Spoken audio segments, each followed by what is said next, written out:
जी, तो आज जो हमारी क्लास है वो ब्रश टूल के बारे में है, मैं आपको बता चुका हूँ। अच्छा, तो सबसे पहले जब मैं ब्रश टूल पे जाके राइट क्लिक करता हूँ तो मुझे यहाँ पे 4 टूल नज़र आते हैं।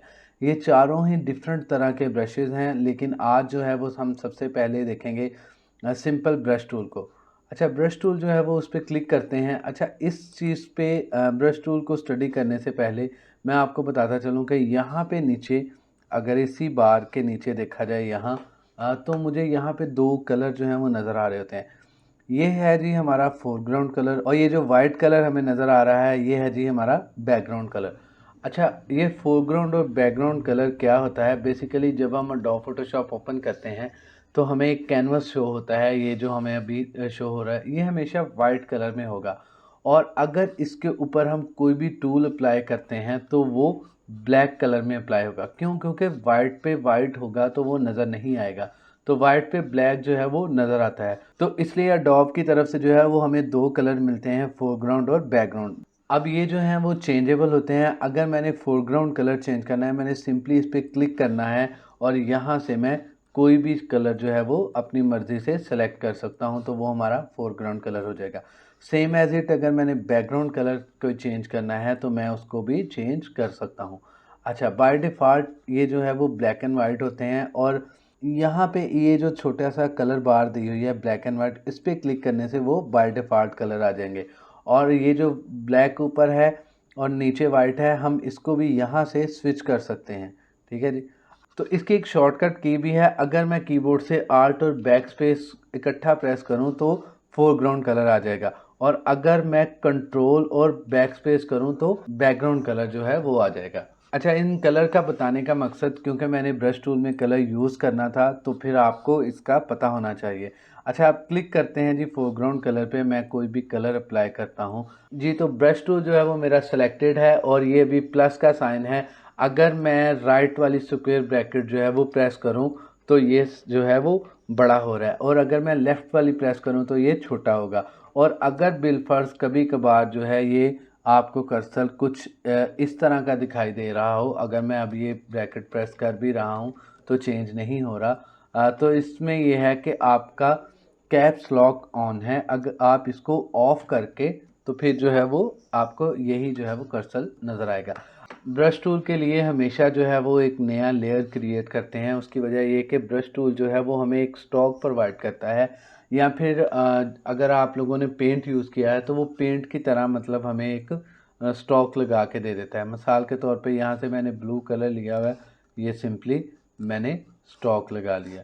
तो ब्रश टूल का काम इतना ही नहीं है, ये बेसिक ब्रश टूल का काम है कि उसके साथ हम जो है वो कोई भी स्टॉक लगा सकते हैं।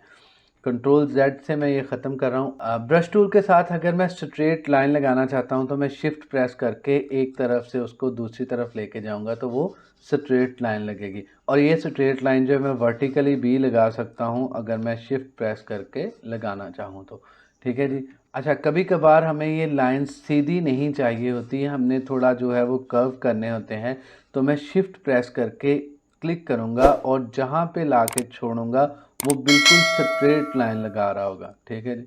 अच्छा, अब चलते हैं ब्रश टूल की प्रॉपर्टीज़ की तरफ। यहाँ पे उसकी प्रॉपर्टीज़ शो हो रही हैं, और अगर मैं यहाँ पे क्लिक करूँ तो हमें एक ड्रॉप डाउन नज़र आता है जिसमें सबसे पहले यहाँ पे है जी साइज़। साइज़ का मैं आपको बता चुका हूँ कि आप स्क्वेयर ब्रैकेट से भी छोटा बड़ा कर सकते हैं, और आप यहाँ से ड्रैग एंड ड्रॉप करके भी इसके साइज़ को इंक्रीज़ और डिक्रीज़ कर सकते हैं। 5000 तक ये जो है वो साइज़ हम इंक्रीज़ कर सकते हैं। दूसरी है जी हार्डनेस। हार्डनेस अभी देखते हैं कि क्या है। यहाँ पे ये एंगल आ रहा है ब्रश का। अभी आप अगर देखें, अगर मैं इसको थोड़ा सा और बड़ा कर दूँ, अगर मैं स्ट्रोक लगाता भी हूँ तो ये हमें एक सीधी लाइन में जो है वो स्ट्रोक लगा के दे रहा है। लेकिन अगर मैं यहाँ से इसकी थोड़ी सी प्रॉपर्टीज़ छेड़ता हूँ, इसका एंगल चेंज करता हूँ, तो अब आप देखें कि उसने वो स्ट्रोक जो है वो थोड़ा डिफरेंट तरह का लगा के मुझे दिया है। जो लोग कैलीग्राफी करते हैं वो ये चीज़ यूज़ करते हैं, लेकिन मैं कैलीग्राफी में ज़रा अच्छा नहीं हूँ, तो इसलिए जो है वो मैं इसको बहुत ही कम यूज़ करता हूँ। अच्छा, तो ये जो डायलॉग बॉक्स है मैं यहाँ पे भी राइट क्लिक करके ये ओपन कर सकता हूँ। अच्छा, इसमें साइज़ मैं बता चुका हूँ। हार्डनेस पे आते हैं। हार्डनेस बेसिकली फेदर हमने एक चीज़ पढ़ी थी, सेम उसी तरह है। मिसाल के तौर पे अगर मैंने यहाँ पे एक स्ट्रोक लगाया है तो आप देखें कि ये बिल्कुल जो है वो स्ट्रेट लाइन की शक्ल में है। यहाँ से इसके जो एजेस हैं वो सॉफ्ट नहीं हैं। लेकिन अगर मैं यहाँ से हार्डनेस कम कर लेता हूँ और अब स्ट्रोक लगाता हूँ तो आप देखें कि ये साइड्स जो हैं वो थोड़ी सी सॉफ्ट हो गई हैं या ब्लर हो गई हैं। अच्छा, तो इस बॉक्स को जो है वो अभी हम देख चुके हैं। यहाँ पे जो है वो नीचे कुछ कस्टम ब्रश, प्रीसेट ब्रश आ रहे हैं। अगर मैं इसको थोड़ा सा बड़ा करके आपको दिखाऊं तो यहाँ पे 3-4 जो है वो इकसाम के ब्रशेज़ आ रहे हैं। जनरल हैं, ड्राई है, वेट है और स्पेशल इफेक्ट है। यहाँ से भी हम कोई ब्रश जो है वो सेलेक्ट करके और अप्लाई कर सकते हैं। ठीक है जी। अब यहाँ पे हो ये रहा है कि ये जो दो कलर यहाँ पे सिलेक्ट हैं वही दोनों यहाँ पे आ रहे हैं। अगर मैं इनको चेंज करके आपको दिखाऊं, मैं यहाँ पे एक लाइट ग्रीन ले लेता हूँ और एक जो है वो थोड़ा डार्क ग्रीन वाला ब्रश। ठीक है जी। तो ये उसने दोनों कलर जो हैं वो हमें एक बेल की शक्ल में जो है वो ब्रश है ये। तो हम कोई भी जो है वो कस्टम ब्रश भी यूज़ कर सकते हैं, या प्रीसेट जो ब्रश हमें दिए गए हैं वो भी हम अप्लाई कर सकते हैं। अच्छा, अब इसमें कुछ ब्रश जो हैं वो हमें समझ आते हैं, कुछ जो हैं वो स्कैटर्ड पैटर्न्स की तरह पे काम कर रहे होते हैं। तो इसके इस्तेमाल के लिए जो है वो हमें पता होना चाहिए कि हमने जो है वो कहाँ पे कौन सा ब्रश यूज़ करना है। तो सॉफ्ट राउंड और हार्ड राउंड जो है ये ज़्यादातर यूज़ होते हैं ब्रश में भी और इरेज़र में भी। अभी फ़िलहाल जो है वो इस चीज़ को हम यहाँ पे छोड़ते हैं। अच्छा जी, अब जो नेक्स्ट चीज़ है यहाँ इस पैनल के बाद वो है मोड। अगर आपको याद हो तो सेकंड या थर्ड क्लास में हमने यहाँ पे ब्लेंडिंग मोड पढ़े थे। तो यही जो ब्लेंडिंग मोड है अब यहाँ पे आ रहे हैं। ठीक है जी। अब इनमें और इनमें कोई फ़र्क नहीं है। एक आध जो है वो यहाँ पे ज़्यादा है, जैसे कि इसमें बिहाइंड और क्लियर नहीं था। यहाँ पे जो है वो बिहाइंड और क्लियर यहाँ नहीं था। तो यहाँ पे जो है वो बिहाइंड और क्लियर का ऑप्शन है। तो एक आध जो चीज़ें हैं वो इसमें ज़्यादा हैं जो इधर नहीं थी। अच्छा, अब होता क्या है कि मिसाल के तौर पे मैं ब्रश का साइज़ जो है वो थोड़ा बड़ा कर लेता हूँ।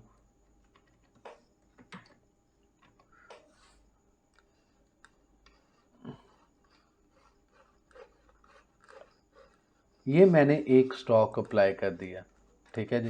अब अगर बिलफर्ज मैं यहाँ से कोई चीज़ डिज़ोल्व पे क्लिक करता हूँ और मैं दूसरा कलर जो है वो इसके ऊपर अप्लाई करता हूँ। अच्छा, याद रहे कि यहाँ पे मैंने एक लेयर बनाया हुआ है, ये बैकग्राउंड पे अप्लाई नहीं हो रहा। तो आप देखेंगे कि इसके जो एजेस हैं वो थोड़े डिज़ोल्व वाले आ रहे हैं। अच्छा, अब डिज़ोल्व के बाद अगर मैं यहाँ से बिहाइंड पे क्लिक करता हूँ तो आप देखें कि जो भी मैं स्ट्रोक अप्लाई कर रहा हूँ वो उसके पीछे अप्लाई हो रहा है, ना कि उसके फ्रंट पे। और क्लियर जो है वो क्लियर कर देगा तो वो वाइट जो है वो बैकग्राउंड जो है वो बना देगा उसको। ठीक है जी। ये उसने इतना जो है वो अरेज कर दिया है। ठीक है। तो इसी तरह ये जो बाकी ऑप्शंस हैं ये हैं। अच्छा, इसमें बाकी ऑप्शन सेम सारे वही हैं तो मैं नहीं करवा रहा। अच्छा, अब इस मोड के बाद जो है वो अगली चीज़ आ रही है जी, ओपेसिटी। ब्रश का साइज़ मैं थोड़ा सा छोटा कर रहा हूँ। ओपेसिटी में ये होता है कि अगर बिलफर्ज मैं स्टॉक लगाने से पहले यहाँ से ओपेसिटी कम कर देता हूँ तो आप देखें कि जो स्टॉक मैं यहाँ पे अप्लाई कर रहा हूँ वो नीचे वाला जो पहले वाला स्टॉक है वो मुझे नज़र आ रहा है। ठीक है जी। ये देखें, तो वो अगर मैं पूरा भी अप्लाई कर देता हूँ तो वो मुझे नीचे वाला स्टॉक जो है वो नज़र आएगा। अच्छा, अब इसमें होता यह है कि अगर बिलफर्ज मैंने एक बार स्टॉक अप्लाई कर दिया है, दूसरी बार करूँगा तो उसमें भी जो नीचे वाला स्टॉक होगा वो हमें नज़र आ रहा है। अच्छा, वो पेस्ट्री से नेक्स्ट चीज़ है जी फ़्लो। अच्छा, फ़्लो डिस्कस करने से पहले मैं आपको बताता चलूँ कि जितनी भी यहाँ पे इस बार में क्वांटिटी आ रही होती है, मतलब कि यहाँ पे नंबरिंग आ रही होती है, कोई भी ऐसी चीज़ जिसमें नंबरिंग आ रही है उसको हम यहाँ पे रख के, मतलब उस चीज़ के नाम पे रख के, तो माउस पे क्लिक करके लेफ़्ट को करेंगे तो वो डिक्रीज़ होगी और राइट को करेंगे तो वो इंक्रीज़ होगी। ठीक है जी। अच्छा जी, ये बताना मैंने इसलिए मुनासिब समझा कि आ गया था तो मैंने कहा ये स्किप ना हो। अच्छा, अब मैं चलता हूँ जी फ़्लो की तरफ। यहाँ से मैं एक एक्टिव एरिया सेलेक्ट कर रहा हूँ कीबोर्ड से, और सॉरी कैनवस पे, और यहाँ से मैंने ब्रश टूल सेलेक्ट किया है और सॉफ्ट राउंड ब्रश लेके उसका साइज़ जो है वो मैंने तकरीबन इतना कर लिया है, 300 तक। अच्छा, अब फ़्लो ये है बेसिकली कि जब मैं यहाँ पे कलर करता हूँ तो आप देखें कि ये कलर जो है उसकी डेप्थ जो है वो काफ़ी ज़्यादा है। मतलब अगर बिलफ़र्ज़ मैं चाह रहा हूँ कि इस तरफ या इस तरफ किसी तरफ कलर कम करें, तो ऐसा नहीं है, वो सारा इक्वल आया है। तो कंट्रोल ज़ेड करके अगर मैं इसका फ़्लो यहाँ से कम कर देता हूँ और इसका साइज़ थोड़ा बड़ा, अब आप देखें कि वो जो चीज़ ब्लैक थी वो चीज़ अब नहीं है। अगर बिलफ़र्ज़ मैं चाहूँ कि मैंने यहाँ पे ज़रा ज़्यादा ब्लैक कलर करना है, ठीक है जी। अब अगर बिलफ़र्ज़ मैं इसको एक और सिलेक्शन में अप्लाई करूँ, मैं राउंड एक सिलेक्शन बना रहा हूँ, ठीक है जी। और इसमें जो है वो मैं आपको फ़्लो कम करके एक चीज़, ये देखें, इसमें हमारे पास ऑप्शन होता है कि हमने जिस तरफ जितना कलर देना है हम अपनी मर्ज़ी से जो है वो दोबारा दोबारा ड्रैग एंड ड्रॉप करके कलर दे सकते हैं, ठीक है जी। अच्छा, फ़्लो के बाद जो नेक्स्ट चीज़ है वो है जी स्मूथिंग। स्मूथिंग अभी फ़िलहाल 0 पे है। अगर मैं अब स्ट्रोक लगाता हूँ तो आप देखें कि ये स्ट्रोक जो है वो ज़रा ईज़िली लग गया है, मतलब इसकी स्पीड थोड़ी-सी ज़्यादा है। और अगर मैं यहाँ से स्मूथ थोड़ा-सा बढ़ा के अब स्ट्रोक लगाऊँ तो आप देखें कि ये ज़रा थोड़ा-सा टाइम ले रहा है स्ट्रोक लगने में। अब आगे यहाँ पे कुछ ऑप्शन आ रहे थे। सबसे पहले मुझे जो ये हाइलाइट है ये है जी स्ट्रोक कैचअप। अगर मैं स्टॉक कैचअप यूज़ कर रहा हूँ तो वो कैच कर लेगा जहाँ तक मैंने एंड तक स्टॉक लगाया है। अच्छा, अब स्टॉक कैचअप के बाद है जी कैचअप ऑन स्टॉक एंड। अगर मैं यहाँ पे क्लिक करता हूँ तो अगर बिलफर्ज मेरा माउस का कर्सर यहाँ पे है और मैंने क्लिक कर दिया है और मैं यहाँ तक गया हूँ तो आप देखेंगे अभी ये आधा लगा है। जैसे ही मैं माउस का क्लिक जो है उसको रिलीज़ करता हूँ वो उसको पूरा कर देगा, मतलब जहाँ तक मेरा एंड है वहाँ तक वो उसको लेके आएगा।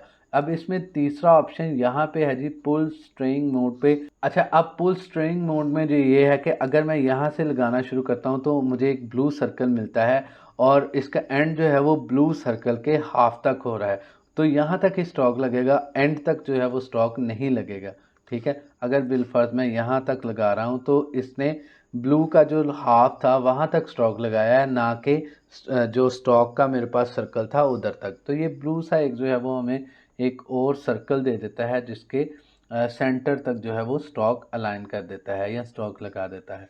अच्छा, अब इस क्लास को जो है वो मैं यहीं पे एंड करता हूँ। हो सकता है कि ब्रश टूल की जो एडवांस सेटिंग है वो मैं नेक्स्ट क्लास में करवाऊँ या फिर 1-2 क्लासेस के बाद। ब्रश की जो एडवांस सेटिंग है, अगर मैं विंडो पे क्लिक करूँ तो यहाँ पे है जी ब्रश सेटिंग। तो ये सारी जो सेटिंग है ये भी हम पढ़ेंगे। इसमें हम देखेंगे कि किस तरह जो है वो हम कस्टम ब्रश जो है वो बना सकते हैं। तो इसमें बहुत सारी चीज़ें थी, इसलिए जो है वो मैं इसको आज स्किप कर रहा हूँ।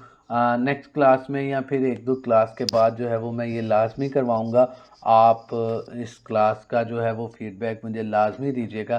फिर इंशाल्लाह कस्टम ब्रश ज़रूर बनाएंगे हम, ताकि हम अपना जो है वो काम भी जो है अगर हमने करना है तो हम कर सकते हैं।